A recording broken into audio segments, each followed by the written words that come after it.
ప్రభుత్వం ప్రవేశపెట్టినటువంటి బడ్జెట్ ప్రభుత్వ ఆస్తుల్ని, ప్రభుత్వ రంగ సంస్థల్ని, అలాగే సహజ వనరుల్ని, వీటన్నిటినీ కూడా స్వదేశీ విదేశీ కంపెనీలకి అమ్మేయటానికి ఏర్పాటు చేసినటువంటి ఒక స్టేట్మెంట్, అంటే ఒక పత్రంలాగా ఉంది తప్ప అది కేంద్ర బడ్జెట్ పద్ధతుల్లో లేదు. రెండవది, అందులో కనుక మనం చూస్తే అమ్మకాలే తప్ప జాతి సంపదను పెంచడానికి, ప్రజల ఆదాయాలు పెంచడానికి కావలసినటువంటి మార్గాలు ఏవి కూడా అందుట్లో లేవు. జాతి సంపదను పెంచడం అంటే ప్రభుత్వ యొక్క సంపద పెరగటం. అంటే దాని అర్థం ఏమిటి అని చెప్పాలంటే ప్రభుత్వ రంగ సంస్థలు, ప్రభుత్వ ఆస్తులు ఇవన్నీ పెరగటం. అది ఎక్కడా లేదు. లేకపోగా ప్రభుత్వ రంగ సంస్థలను అమ్మేయటం అంటే ప్రభుత్వం వదిలించుకోవటం అనేటువంటి దాంట్లో కనపడింది. అలాగే ప్రజల యొక్క ఆదాయాలు పెరగాలి. ఆదాయాలు పెరగటానికి బదులుగా ప్రజల్ని పాపరైజేషన్ చేసేటువంటి పరిస్థితుల్లో, ప్రజల ఆదాయాలను కొల్లగొట్టేటువంటి పరిస్థితుల్లో ఆ బడ్జెట్ అనేటువంటిది ఉంది. కొన్ని ఉదాహరణల ద్వారా మనం పరిశీలిద్దాం. మనందరికీ తెలుసు, కోవిడ్ టైంలో ఆత్మనిర్భర భారత్ అనేటువంటిది నిర్మలా సీతారామన్ గారు ఒక 4 రోజుల పాటు టీవీలో, ఆమె ఒక 5 రోజుల పాటు టీవీలో రోజుకొక బిట్టు చొప్పున చెప్పుకుంటూ వచ్చారు. దానికి ఆమె పెట్టిన పేరు ఆత్మనిర్భర భారత్, అంటే సెల్ఫ్ రిలయంట్ ఇండియా, అంటే స్వావలంబన కలిగినటువంటి ఇండియా అని చెప్పని వాళ్ళు ప్రవేశపెట్టారు. ఇప్పుడు ఈ బడ్జెట్లో ఆ ఆత్మనిర్భర భారత్ గురించి ఏం చెప్పారంటే, ఈ ఆత్మనిర్భర భారత్ వల్ల గనుల్ని కమర్షియలైజ్ చేయటం, అలాగే వ్యవసాయ సంస్కరణలు, లేబర్ సంస్కరణలు, ప్రభుత్వ రంగ ప్రైవేటీకరణ, ఇలాంటి సంస్కరణల యొక్క వేగం బాగా పెరిగింది అని చెప్పారు. అంటే ఆత్మనిర్భర భారత్ అంటే దాని అర్థం ఏమిటి అంటే, వీటన్నిటినీ ప్రభుత్వ రంగ సంస్థలను అమ్మేయటం, వ్యవసాయ సంస్కరణలు అంటే ప్రజల దగ్గర నుంచి భూములు కోల్పోయే పద్ధతుల్లో, రైతులు పండించినటువంటి పంటలు కోల్పోయే పద్ధతుల్లో, వీటన్నిటిలో కూడా ఈ సంస్కరణలు చేపట్టడం, అలాగే లేబర్ సంస్కరణలు, కార్మికుల్ని కట్టుబానిసలుగా తయారు చేసేటువంటి లేబర్ సంస్కరణలు, అంటే లేబర్ చట్టాలు చేయటం, ఇవన్నమాట ఆత్మనిర్భర భారత్ అంటే. అలాగే గనులు, వీటన్నిటినీ కూడా వ్యాపారపరంగా మార్చిపారేయటం.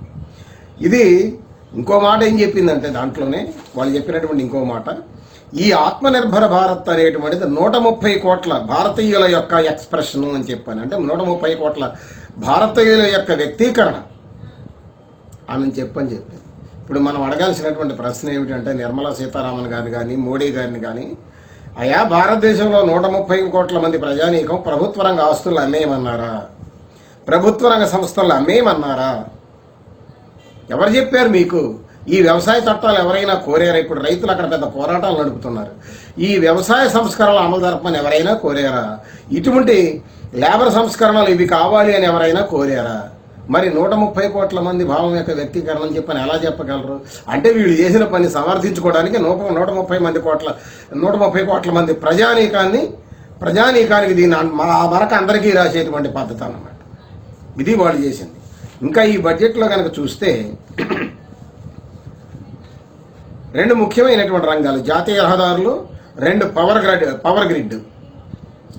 ఈ జాతీయ రహదారులకి ఒక ఇన్వెస్ట్మెంట్ ట్రస్ట్ను ఒకదాన్ని ఏర్పాటు చేస్తున్నారు. అలాగే పవర్ గ్రిడ్ ఇండియా లిమిటెడ్, దానికి కూడా ఇంకొక ఇన్వెస్ట్మెంట్ ట్రస్ట్ని ఏర్పాటు చేస్తున్నారు. దీంట్లో ఇన్వెస్ట్మెంట్స్ ఎవరు పెడతారు? స్వదేశీ, విదేశీ, ప్రైవేటు పెట్టుబడిదారులు, ప్రైవేటు సంస్థలు, ప్రైవేట్ ఇన్స్టిట్యూషనల్ ఇన్వెస్టర్స్, వాళ్ళు పెడతారు పెట్టుబడి. అంతేగాని ప్రభుత్వ పెట్టుబడి కాదు. అంటే ఆ సంస్థలు ఎవరివిగా ఉంటాయి? ఆ ట్రస్టులు ప్రైవేటువిగా ఉంటాయి. కానీ దానికి 5,000 కోట్ల రూపాయల విలువ కలిగినటువంటి అతి ముఖ్యమైనటువంటి 5 జాతీయ రహదారులని వాటికి ఆ ట్రస్ట్కి అప్పచెప్తారట.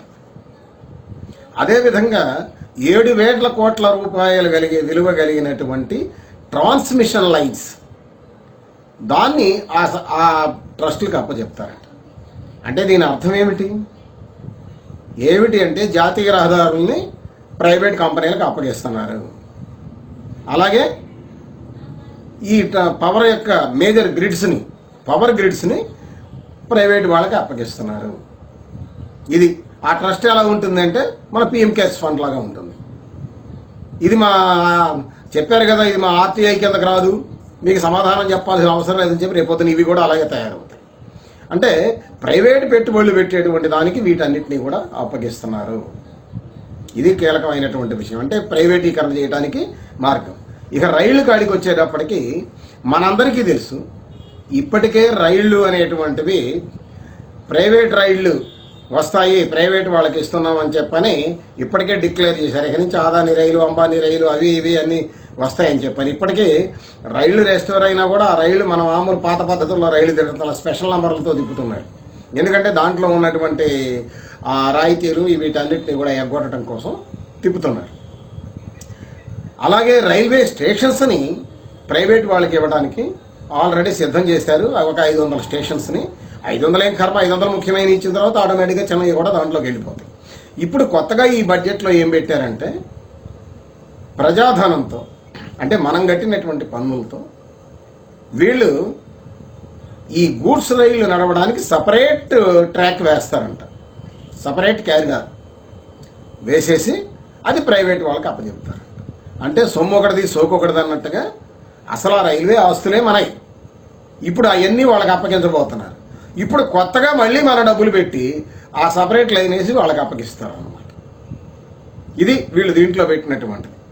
అలాగే పట్టణాలలో రోడ్లు మున్సిపాలిటీలు వేస్తాయి, ఇవన్నీ చేస్తాయి. కానీ అక్కడ ఏం తిప్పాలి, ఏ బస్సు తిప్పాలి, ఏం చేయాలి అన్నటువంటిది అక్కడ ఒక రాష్ట్ర ప్రభుత్వం ఉంది. ఆ రాష్ట్ర ప్రభుత్వాలు నిర్ణయాలు చేస్తాయి. అందుకు భిన్నంగా ఈ పీపీపీ మోడ్లో పట్టణాలలో ఉన్న రోడ్ల మీద ముందు 20,000 బస్సులు ప్రైవేట్ వాళ్ళు తిప్పుతారట. అంటే దీని అర్థం ఏమిటండి? ఏమిటి అని చెప్పానంటే, ఈ రోడ్లు వాళ్ళు సపరేట్ క్యారిడార్లు ఏర్పాటు చేస్తారట. ఈ సపరేట్ క్యారిడార్లు సపరేట్ ఇవి ఏర్పాటు చేసిన తర్వాత ఆ రోడ్లు ఎవరి కిందకి వెళ్తాయి? ప్రైవేట్ వాళ్ళ కిందకి వెళ్తాయి. అంటే పట్టణాల యొక్క రోడ్ల ప్రైవేటీకరణ అనేటువంటి దాన్ని ప్రైవేటు వాళ్ళకి అప్పగించడం అనేటువంటి దానికి పునాది అనేటువంటిది ఈ బడ్జెట్లో వేశారు. అలాగే ఇంకొకటి కూడా చెప్పారు, యూనివర్సల్ వాటర్ సప్లై ఇస్తాము అని చెప్పారు. ఏమిటి? జల్ జీవన్ మిషన్ అని చెప్పని పేరు పెట్టి, ఈ జల్ జీవన్ మిషన్ కింద దేశంలో ఉన్నటువంటి 4,378 అర్బన్ పట్టణ స్థానిక సంస్థలు, అర్బన్ లోకల్ బాడీస్లో 2.86 కోట్ల కుటుంబాలకి ట్యాప్ కనెక్షన్స్ ఇస్తాము అన్నారు. ఒకవైపు ట్యాప్ కనెక్షన్స్ ఇస్తామన్నారు, రెండో వైపున మొత్తం మీటర్లు పెట్టాలి, నీరు కొలిచివ్వాలి, ప్రతి చుక్కకి లెక్క కట్టాలి, యూజర్ ఛార్జీలు విధించాలి అని చెప్పి ఆల్రెడీ మన రాష్ట్రం మీద షరతు పెట్టారు. మన రాష్ట్రమే కదా, అన్ని రాష్ట్రాలకి కూడా లెటర్లు రాశారు. అది మన రాష్ట్రం ఆమోదించింది. ఇప్పుడు రేపు మన మధ్యప్రదేశ్ ఆమోదించింది. కాబట్టి టోటల్గా నీటి ప్రైవేటీకరణకి, దీన్ని పట్టణాలలో ఉండేటువంటి మంచినీరుని ప్రైవేటీకరణకి దీని మార్గంగా వాడుకోవటానికి దీన్ని ఏర్పాటు చేశారు. దీనికి 5 సంవత్సరాల్లో 2,87,000 కోట్లు ఇస్తారంట. అంటే 5 సంవత్సరాల్లో 2,87,000 కోట్లు ఇల్లు ఇచ్చి ఆ తర్వాత ఆ మొత్తాన్ని కూడా ఏ ప్రైవేట్ సంస్థలకు అప్పచెప్పేటువంటి కార్యక్రమాన్ని నిర్వహిస్తారు. ఇక మరొక ముఖ్యమైనటువంటి విషయం ఏంటంటే, కోవిడ్ అనేటువంటిది ప్రపంచవ్యాప్తంగా వచ్చింది. అది పెద్ద పాండమిక్. అది ప్రజల్ని ఎలా ప్రజలకు పనులు పోయినాయి, బయటికి వెళ్ళడానికి లేదు, లాక్డౌన్లు, ఆదాయాలు కోల్పోయారు, నానా బీభత్సమైనటువంటి పరిస్థితి ప్రపంచవ్యాప్తంగా వచ్చింది. మన భారతదేశంలోనైతే మనందరికీ తెలుసు, చివరికి పనులు కోల్పోయి ఆదాయాలు లేక ఏమీ లేక ఎక్కడి నుంచో వచ్చిన వలస కార్మికులు 100,000 మైళ్ళు వాళ్ళు నడిచి వెళ్ళిన సంగతి మనందరం చూసాం. ఇటువంటి ప్రజానీకం మొత్తాన్ని ఎలా ఆదుకోవాలి అనేటువంటి ఆలోచన వదిలేసేసి వాళ్ళు దాని గురించి కన్నా మేమేమి ఆలోచించామంటే, కోవిడ్ మహమ్మారి విస్తరిస్తున్నప్పటికీ కూడా మేమెక్కడ పెట్టుబడుల ఉపసంహరణలో వెనకబడలేదు అని చెప్పని ఈ బడ్జెట్లో చెప్పారు. అంటే వాళ్ళు పెట్టుబడుల ఉపసంహరణలో వెనకబడలేదు అనమాట. ఆల్రెడీ మేము ప్రాసెస్లు బ్రహ్మాండంగా నడుపుతున్నామని చెప్పారు. ఏం చెప్పారు దాంట్లో? BPCL, air India, shipping corporation of India, IDBI bank, BEML, Pawan Hans, Neelachal Ispat Nigam limited, ఇలాంటి అనేక సంస్థలు పెట్టుబడుల ఉపసంహరణ ఈ బడ్జెట్ కాలంలో, అంటే 2021-22 బడ్జెట్ ఇప్పుడు ప్రవేశపెట్టిన బడ్జెట్ కాలం, అంటే రేపు ఏప్రిల్ నుంచి వచ్చే మార్చి వరకు ఈ మధ్యకాలంలో పూర్తిగా పెట్టుబడులు ఉపసంహరిస్తాము, అంటే పూర్తిగా వీటన్నిటినీ మేము ప్రైవేటీకరిస్తాము అని చెప్పని స్పష్టంగా చెప్పారు. అంటే దీని అర్థం ఏంటి? కోవిడ్ లాంటి పాండమిక్ వచ్చినా మేమేం వెనకడికి వేయం, దాన్ని అడ్వాంటేజ్గా తీసుకొని టోటల్గా అమ్మేస్తాము అని చెప్పని వాళ్ళు స్పష్టంగా నిర్భీతిగా చెప్పినటువంటిది ఈ బడ్జెట్లో మనం చూస్తాం. అట్లాగే బ్యాంకులు, ఇన్సూరెన్స్ సంస్థలు లక్షల కోట్ల రూపాయలు బ్యాంకులకి ఎగ్గొట్టారు. మనందరికీ తెలుసు, విజయ్ మాల్యా మొదలుకొని నీరవ్ మోడీ మొదలుకొని అసలు అది ఒక పెద్ద చిట్టగా రాను పెద్ద చిట్టగా తయారవుతా ఉంది. ఇటువంటి పెద్ద చిట్టగా తయారైనటువంటి వాళ్ళ దగ్గర నుంచి డబ్బులు ఎలా, ఎందుకంటే ఆ బ్యాంకులో ఉన్న డబ్బులన్నీ ప్రజాధనం, అది ప్రజలు దాచుకున్న డబ్బులు, అది ఆ బ్యాంకులకు ఆ ధనం ఎలా రావాలి, రాబట్టాలి, ప్రజలకు ఎలా మేలు చేయాలి అనే దానికి బదులుగా దానికి ఏ చర్యలు లేకుండా వాటిని వదిలేసేసి ఇంకా 2 బ్యాంకులు ఇప్పుడు మేము ప్రైవేట్ వాళ్ళకి అప్పగించేస్తాం, అలాగే ఒక జనరల్ ఇన్సూరెన్స్ సంస్థను మేము ప్రైవేట్ వాళ్ళకి అప్పగించేస్తాం అని చెప్పని ఈ బడ్జెట్లో పెట్టారు. అట్లాగే ఇన్సూరెన్స్ రంగంలో 74% విదేశీ పెట్టుబడులను అనుమతిస్తాం. అంటే మనది స్వదేశీ ప్రభుత్వం కదా, అందుకని చెప్పని విదేశీ పెట్టుబడులను అనుమతిస్తారన్నమాట. వీళ్ళు విదేశీ పెట్టుబడులని 74% అనుమతిస్తాము అని చెప్పని ఇందులో చెప్పారు. ఇక life insurance corporation of India, ఎల్ఐసిలో మేము వాటాలని షేర్ మార్కెట్లో పెడతాము, దానికి చట్ట సవరణ చేయాలి కాబట్టి ఈ బడ్జెట్లోనే చట్ట సవరణ చేసేస్తాము అని చెప్పారు. ఈ బడ్జెట్లోనే మేము చట్ట సవరణ చేస్తాము అన్నారు. ఇవాళ రైతాంగం కోరుతూ ఉంది మినిమం సపోర్ట్ ప్రైస్ చేయండి మీరు అని చెప్పని, కానీ అది మాత్రం అటువంటి చట్టాలు ఏం లేవు. కానీ ఇటువంటి అమ్మడానికి మాత్రం చట్టాలు ఇప్పుడు ఈ బడ్జెట్లోనే, ఈ సమావేశాల్లోనే పెడతామని చెప్పని ఆమె చెప్పడం జరిగింది. ఇక నదులు, ఇప్పుడు పోర్టులు, షిప్పింగ్ ఇవన్నీ కూడా ప్రైవేట్ వాళ్ళకి అప్పగించేస్తున్నారు. చిన్నవో పెద్దవో మన రాష్ట్రంలో ఒక 14 ప్రపోజల్స్ ఉన్నాయి. 14 ప్రపోజల్స్ కూడా మొత్తం ఏమవుతాయి, ఇవి ప్రైవేట్ వాళ్ళ చేతుల్లోకి పోయి వెళ్ళేటువంటి కార్యక్రమం నడిచిపోద్ది అనమాట. ఏదో రూపంలో ప్రైవేట్ వాళ్ళ చేతుల్లోకి వెళ్ళేది. అలాగే షిప్పులు తయారు చేసి ప్రైవేట్ వాళ్ళకి ఇచ్చేస్తారట. ఇవన్నీ ఇలా ఉంటే ఫిషరీస్, అలాగే జల రవాణా, ఈ పేరుతో ఈ రోజున నదులు కూడా ప్రైవేట్కి వాళ్ళకి అప్పగించడానికి ప్రయత్నాలు చేస్తున్నారు. ఈ బడ్జెట్లో ప్రవేశపెట్టారు. అంటే ఏమిటి, నదుల ఒడ్డున ఈ ఫిషింగ్ సంబంధించినటువంటి పెద్ద పెద్ద అంటే గోడవలు లాంటి అలాంటివి పెడతారు అన్నమాట అక్కడ ఫిషింగ్కి సంబంధించినటువంటి. రేపు పొద్దున ఫిషింగ్కి సంబంధించినవి పెట్టాలి అంటే ఆ మొత్తం ఎవడో, ఇప్పుడు మన ఉదాహరణకి విజయవాడలో ప్రకాశం బ్యారేజ్ ఉంది. ప్రకాశం బ్యారేజ్ దగ్గర ఉన్నటువంటి వాటిని ఏ ఫిషరీస్ ఓడికో కనుక అప్పగించేస్తే పరిస్థితి ఏమిటి? రెండవది జల రవాణా అన్నారు. జల రవాణా అన్నటువంటి వాటికి ఈ కాలువలు పనికిరావు. ఈ కాలువల్ని వాడాలి అని చెప్పానంటే దానికి డెడికేటెడ్ కాలువలు కావాలి. కాలువలు అంటే అది ఎక్కడి నుంచి ఎక్కడికి నువ్వు జల రవాణా చేసినా ఆ మొత్తం ఒక సర్టన్ అమౌంట్ ఆఫ్ వాటర్, ఒక సర్టన్ కొంత లోతు ఉండాలి.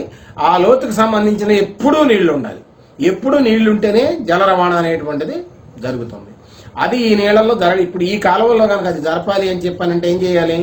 రైతులకు నీళ్లు ఆపేసి దీంట్లో నీళ్లు ఉంచాలి. మనకు అసలు 2 ఏళ్ళు 3 ఏళ్ళు వాన పడకపోతే ప్రకాశం బ్యారేజీలో నీళ్లు అడుగంటుతుంటాయి, మనం చూసామని.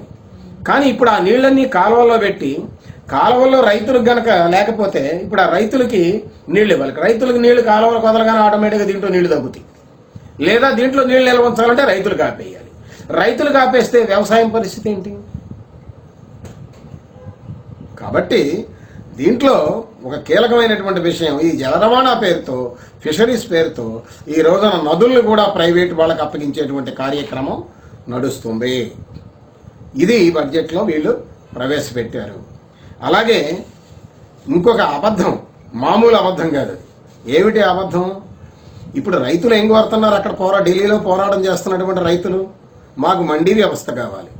ఉన్న మండీ వ్యవస్థను మీరు, మండీ అంటే మార్కెటింగ్ వ్యవస్థ, తీసేస్తున్నారు. ఈ మండీ వ్యవస్థ కనుక మాకుంటే గిట్టుబాటు ధర ఖచ్చితంగా కొని తీరాలి. ఆ గిట్టుబాటు ధర ఎలా ఉండాలి అంటే స్వామినాథన్ కమిషన్ సిఫార్సుల ప్రకారం ఉండాలి. అంటే మన అయినటువంటి ఖర్చులకు 1.5 రెట్లు ఇచ్చి కొనాలి అని చెప్పని వాళ్ళ డిమాండ్లుగా ఉన్నాయి. ఆ మినిమం సపోర్ట్ ప్రైస్ని వాళ్ళు చట్టంలో పెట్టాలి అనేది ఇప్పుడు వాళ్ళ డిమాండ్. ఇప్పుడు ప్రభుత్వం ఏం చెప్తా ఉంది, ఈ బడ్జెట్లో ఏం చెప్పారు అని చెప్పానంటే, మేము రైతుల సంక్షేమం కోసం కట్టుబడి ఉన్నాం, రైతులు పండించేటువంటి అన్ని పంటల మీద 1.5 రెట్లు గిట్టుబాటు ధర ఇచ్చేసి మేము కొంటున్నాం. కనీసం 1.5 ధర, కనీసం అంటే ఇంకా అంత కూడా ఎక్కువ ఇచ్చామనేది వాళ్ళ చెప్పే అభిప్రాయం. కనీసం 1.5 రెట్లు ఇచ్చి కొంటున్నాము అని చెప్పని ఈ రోజున ఆ బడ్జెట్లో చెప్పారు. ఇది ఎంత అబద్ధం ఇది! మన కృష్ణా జిల్లాలోనే 75 కేజీల బస్తా 1400 చిల్లర రూపాయలకి ఇప్పుడున్న మినిమం సపోర్ట్ ప్రైస్ ప్రకారం కొనాల్సి ఉంటే A1 గ్రేడ్ ధాన్యాన్ని వాళ్ళు 800 నుంచి 1100 మధ్య మాత్రమే కొంటున్నారు. ఎక్కడ కొంటున్నారు? అలాగే సుబబుల్ రైతులు, వాళ్ళకి అదే పరిస్థితి లేదు. ఏ రైతు పరిస్థితి చూసినా అదే పరిస్థితి ఉంది. కాబట్టి అసలు మేము 1.5 రెట్లు ఇచ్చి కొంటున్నాము అనేటువంటిది ఎవరు కొంటారు? మండీ వ్యవస్థ లేకుండా ఎవరు కొంటారు? అంటే మార్కెటింగ్ వ్యవస్థ లేకుండా ఎవరు కొంటారు? నువ్వు అన్ని రాష్ట్రాల్లో నీకు మార్కెటింగ్ వ్యవస్థ ఉందా? అది ఏర్పాటు చేస్తామని చెప్పలేదు. ఇందుట్లో మేము కొంటున్నాము అని చెప్పని పచ్చి అబద్ధాలు ఈ రోజున దీంట్లో చెప్పడం అనేటువంటిది జరిగింది. ఇక ఉద్యోగులకి సంబంధించి ఏమైనా ఇచ్చారంటే ఏమీ లేదు. కొట్టిస్తారా మంచినీళ్ళు, ఏం మార్చలా. గతంలో ఏముందో అదే పరిస్థితి ఇప్పుడు ఉంది. అట్లాగే కోవిడ్ కాలంలో కొంతమంది ఉద్యోగాలు పోగొట్టుకున్నారు, పనులు కోల్పోయారు చాలామంది. మరి వీళ్ళందరినీ ఆదుకోవడానికి ఏమి చర్యలు ఉన్నాయి ఆ బడ్జెట్లో? మరి ఈ సంవత్సరం బడ్జెట్లో అదే చేయాలి. అసలు ప్రాథమికంగా ఆర్థిక వ్యవస్థ పుంజుకోవాలి అంటే వాళ్ళ ఆదాయాలు పెరగాలి. వాళ్ళ ఆదాయాలు పెరగాలంటే పనులు పోగొట్టుకున్నోడికి పని ఉండాలి, ఉద్యోగం పోగొట్టుకున్నోడికి ఉద్యోగం ఉండాలి. వీటన్నిటి కోసం చేయాల్సినటువంటి చర్యలు తీసుకోవాలి. మరి అవేమైనా తీసుకున్నారా? అవి లేదు. అవేమీ తీసుకోకుండా మేమేదో అద్భుతంగా చేశామని చెప్పుకోవడం ఎప్పుడూ లేనటువంటి బడ్జెట్ అని చెప్పారు. ఎప్పుడూ లేని బడ్జెట్ కాదు, ఎప్పుడూ లేనంత దరిద్ర బడ్జెట్ లేదనేటువంటిది మనం స్పష్టంగా చెప్పచ్చు. ఇక మనకి విద్యుత్ రంగానికి సంబంధించినంతవరకు విద్యుత్ లైన్లని, అంటే విద్యుత్ డిస్కామ్లు అంటే డిస్ట్రిబ్యూషన్ కంపెనీలని ప్రైవేట్ వాళ్ళకి ఇవ్వడానికి ఇందులో ఏర్పాటు చేశారు. అలాగే మన స్మార్ట్ మీటర్లు, ప్రీపెయిడ్ స్మార్ట్ మీటర్లను పెట్టడానికి వాటి తయారవుతున్నాయి. వాటిని కూడా ఇప్పుడు పెట్టడానికి మేము సిద్ధం చేస్తున్నాము అని చెప్పని ఈ బడ్జెట్లో చెప్పారు. అంటే ప్రీపెయిడ్ స్మార్ట్ మీటర్ అంటే లేదు, సెల్ ఫోన్ రీఛార్జ్ చేసుకున్నట్టు ముందుగానే మనం డబ్బులు కట్టాలి. ముందుగా డబ్బులు కడితే ఆ డబ్బులు సేపు కరెంట్ వస్తుంది, ఆ తర్వాత కరెంట్ అయిపోతుంది. ఇది పరిస్థితి. ఇక మన ఆంధ్ర రాష్ట్రానికి కనుక చూస్తే, ఆంధ్ర రాష్ట్రానికి ఏం ఇచ్చారండి? మొండి చేయి చూపించారు. పోలవరం ప్రాజెక్టు వాళ్ళు కట్టాలి, నిధులు లేవు. పోలవరం నిర్వాసితులు, వాళ్ళని ఆ నిర్వాసితులకు ఇవ్వాల్సిన నష్టపరిహారానికి నిధులు లేవు, ఏమీ ఇవ్వలేదు. అలాగే విశాఖపట్నం రైల్వే జోన్ దానికి నిధులు లేవు, రాజధానికి నిధులు లేవు, రామాయపట్నం పోర్టు వీటికి లేవు. అలాగే కొన్ని రైల్వే లైన్లు పెండింగ్లో ఉన్నాయి, వాటికి సంబంధించిన ఊసే లేదు. ఇవేమీ లేవు. ఏమీ లేకుండా ఆంధ్రప్రదేశ్కి ఒకటేస్తరా మంచినీళ్ళు చూపించడం అనేటువంటిది ఈ రోజున జరిగింది. ఇది పరిస్థితి. కాబట్టి ఈ బడ్జెట్లో మనం ఇంకా చెప్పుకోవాలంటే చాలా అంశాలు ఉన్నాయి. ఈ బడ్జెట్లో ఏముంది అని చెప్పానంటే, మొదటిది దేశం యొక్క ఆస్తులు అమ్మటం, అలాగే దేశ ప్రజల మొత్తాన్ని కంపెనీలకు బానిసలుగా తయారు చేయటం, రైతాంగాన్ని భూముల నుంచి బేదఖలు చేయటం అంటే భూముల నుంచి వెళ్ళగొట్టడం అంటే వీళ్ళే వెళ్ళగొట్టరు, వాళ్ళే వెళ్ళిపోతారు. ఆ విధానాలు కనుక అమలు జరిగితే, అందువల్ల భూముల నుంచి వాళ్ళని బేదఖలు చేయటం, ఇటువంటి వాటి అన్నిటినీ కూడా ఈ బడ్జెట్లో ప్రవేశపెట్టారు. ఇందుట్లో ఇందాక నేను చెప్పినట్టుగా పట్టణాల్లో ఏ బస్సులు తిరగాలి, లేకపోతే ఇంకో చోట ఏ బస్సులు తిరగాలి, లేకపోతే ఆ రోడ్లు ఎవరేయాలి, ఇట్లాంటి అన్నిటినీ కూడా ఈ రోజున స్థానిక సంస్థల అధికారాలు లేకపోతే రాష్ట్ర ప్రభుత్వ అధికారాలు ఇవన్నీ లాక్కోవడం ద్వారా ఫెడరల్ వ్యవస్థని పూర్తిగా దెబ్బతీసేటువంటి పరిస్థితి ఈ బడ్జెట్లో మనకు కనపడతా ఉంది. కాబట్టి టోటల్గా ఇది ప్రజా వ్యతిరేకమైనటువంటి బడ్జెట్, దేశానికి వ్యతిరేకమైనటువంటి బడ్జెట్. దీనివల్ల ఏం జరుగుతుందో వాళ్ళు చెప్పారు. దీంట్లో ఏమిటి అంటే, కనీస ప్రభుత్వము గరిష్ట పాలన అనే విధానం మాదని చెప్పి దాంట్లో చెప్పారు. కనీస ప్రభుత్వం అంటే ప్రభుత్వం కొద్దిగా ఉంటుంది, గరిష్ట పాలన ఎవరు పాలిస్తారు? ఈ పాలన ఎవరు పాలిస్తారంటే కంపెనీలు పాలిస్తాయి. ఆ కంపెనీ వాడికిను అంటే అంబానీకి ఒక వలస కూలీకి తగాదా వస్తే తీర్చడానికంటే ఒక ట్రిబ్యునల్ పెడతారంట. అంబానీకి వలస కూలీకి మధ్య ఏముంటుందంటే ఒక ట్రిబ్యునల్ ఉంటుంది. ఆ ట్రిబ్యునల్ ఏం చేస్తుందండి? ఆ ఎవడుంటాడు ఆ ట్రిబ్యునల్? అంబానీ మనిషే ఉంటాడు. కాబట్టి ఇది కేవలం దేశ సార్వభౌమాధికారాన్ని, ప్రజల యొక్క ప్రజాతంత్ర హక్కుల్ని, ఫెడరల్ వ్యవస్థని, ఇటువంటి వాటన్నిటిని దెబ్బతీసేటువంటి ప్రభుత్వం బడ్జెట్ ఇది. కాబట్టి ఈ బడ్జెట్ని ప్రజానీకం ఇంటోటో వ్యతిరేకించాలి. మేము ట్యాక్స్ పేయర్స్ అసోసియేషన్గా స్పష్టంగా రాష్ట్రంలో ఉన్నటువంటి ట్యాక్స్ పేయర్స్ అందరికీ కూడా చెప్తున్నాం, ఈ బడ్జెట్ను నిరసించండి, ఈ బడ్జెట్లు మీద జరిగే ఆందోళన కార్యక్రమాల్లో పాల్గొనండి అని చెప్పని కోరుతున్నాం.